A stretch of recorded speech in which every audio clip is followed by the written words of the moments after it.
কেমন আছো বন্ধুরা সবাই? আলহামদুলিল্লাহ আমি অনেক ভালো আছি।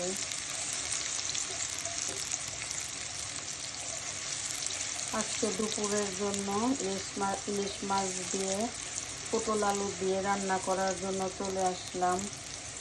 তো ফুল ভিডিও অবশ্যই দেখবা।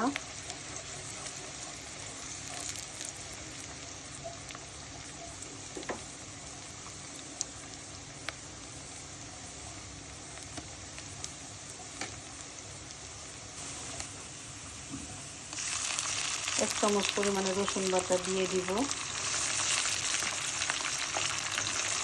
আমি অন্য কোনো মশলা ইলিশ মাছে ইউজ করব না, জাস্ট একটু রসুন বাটা দিয়ে দিলাম।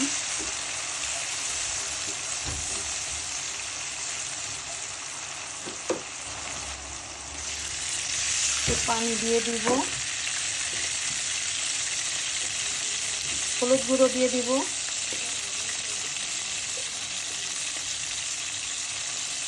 মরিচ গুঁড়ো দিয়ে দিব,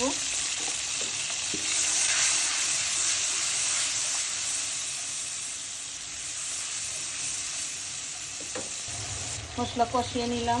এখন আমি আলু পটলগুলো দিয়ে দিব।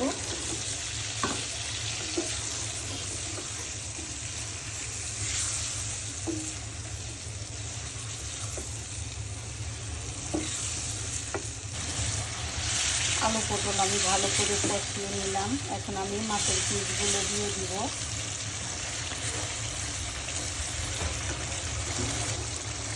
এই যে আমি মাছ সুন্দর করে ভালো করে কষিয়ে নিলাম।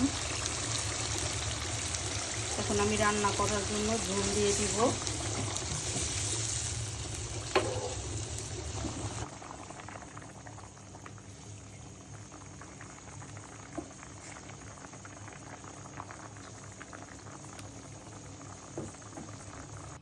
দেখো তো কালারটা কেমন এসেছে বন্ধুরা। আমি একটু পাতলা পাতলা ঝোল করেছি। গরমে একটু পাতলা ঝোল খেতে ভালো লাগে। আর আমার বাসার সবাই না পটল দিয়ে ইলিশ মাছ তাদের খুবই পছন্দ। তো আজকে আমি পটল দিয়ে আলু দিয়ে ইলিশ মাছ রান্না করলাম।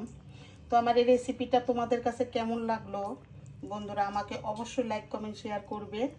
আমার পেজকে অবশ্যই অবশ্যই ফলো করবে, আমার ইউটিউব চ্যানেলকে সাবস্ক্রাইব করবে। তো সবাই তোমরা সুস্থ থাকো, ভালো থাকো। আল্লাহ হাফেজ।